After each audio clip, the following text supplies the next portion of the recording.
राम राम माने development mind, एक विकासशील सोच। जी हाँ, जब तक हमारे अंदर एक विकासशील सोच नहीं होगी तब तक हम कुछ नया नहीं कर सकते। जितने भी संत महापुरुष हुए वो इसी धरा पर यहीं की हवा जल लेकर के जिए, परंतु उनकी सोच ने ही उनको महान बना दिया।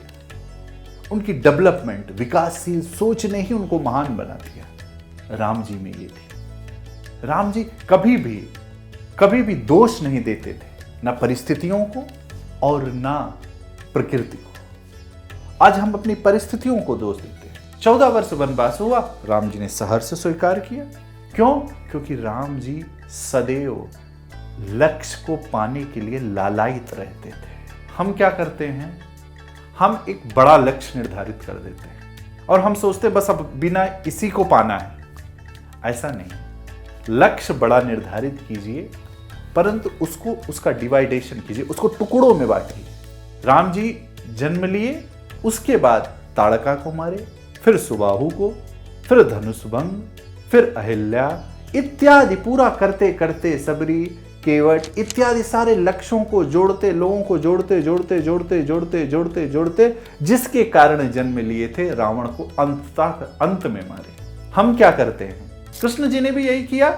जन्म लेते लेते अकासुर बकासुर जितने भी सुर हुए उनको मारते मारते, कंस को फिर मारते फिर महाभारत, फिर करते करते पूरा छोटे छोटे लक्ष्यों को प्राप्त करते तब जाकर के धर्म की संस्थापना की।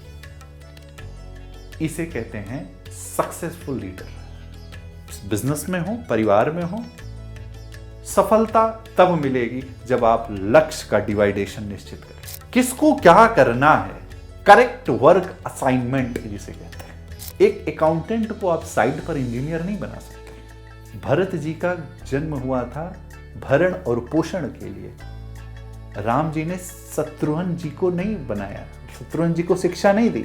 चाहते तो भरत जी का प्रेम था, भरत जी को रख लेते साथ में, शत्रुघ्न जी को भेज देते। नहीं, राम जी जानते थे कि भरत जी के अंदर वो एबिलिटी है जो सबकी सेवा कर सकते हैं, सबका भरण पोषण कर सकते हैं।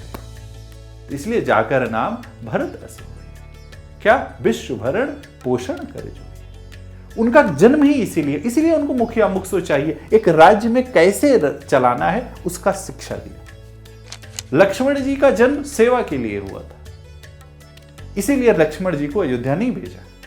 हनुमान जी का जन्म राम काज के लिए हुआ था, इसीलिए परसासीस सरोरु पानी, जान काज प्रभु निकट बुलावा। प्रभु क्या थे? प्रभु एबिलिटी समझते थे।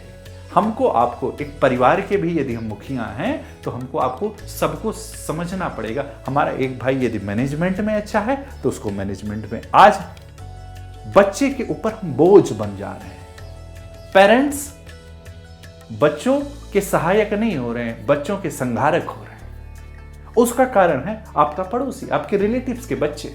आपका रिलेटिव का बच्चा डॉक्टर है तो आपका बच्चा भी डॉक्टर होगा। क्यों होगा? उसकी आवाज अच्छी है, वो अच्छा गाना गा सकता है, वो अच्छी पेंटिंग कर सकता है, वो कुछ भी और कर सकता है डॉक्टर के सिवा। परंतु आपकी चाहत ने उसकी सारी अरमानों और सारी एबिलिटी को दबा दिया, और वो डॉक्टर बना कि नहीं बना ये तो मैं नहीं जानता, परंतु उसकी जो वास्तविक उसकी जो एबिलिटी थी वो निखर नहीं पाई, और वो निखर ना होने के कारण वो जीवन में बहुत सफल नहीं हो पाया। इसलिए राम राज्य से क्या शिक्षा लेना है? Correct assignment. किसको क्या असाइनमेंट करना है, किसको किससे क्या कराना है। अंगद जी से क्या कराना था वो कराए। हनुमान जी से क्या, अंगद जी तो नहीं लंका जलाए। अंगद जी से जो काम था उतना किया। हनुमान जी से लंका जलवानी थी, लंका जलवाया। केवट भैया से नाव चलवानी थी, नाव चलवाया। निषाद जी से मित्रता करनी थी, मित्रता की। किससे क्या कराना है ये सिखाता है राम राज्य, इसकी शिक्षा देता है राम राज्य। और ये कब आएगा? जब हम निरंतर कार्य में लगे रहेंगे। राम राज्य की विशेषता सिर्फ इतनी सी नहीं थी कि वो भगवान का राज्य था, उसके राजा भगवान थे। नहीं, राम जी कभी भगवान अपने को कहे ही नहीं। और भगवान कहलाने के लिए वो जन्म ही नहीं लिए थे। इसलिए राम जी भगवान बने क्योंकि राम जी ने ऐसा संचालन किया अपने समाज का, अपनी प्रजा का, अपने लोगों का, उनकी क्षमताओं को समझा। अब सबको ये शिक्षा दिया कि आप अपनी जीवन की प्रायोरिटीज निश्चित कीजिए, आप अपनी डू लिस्ट बनाइए।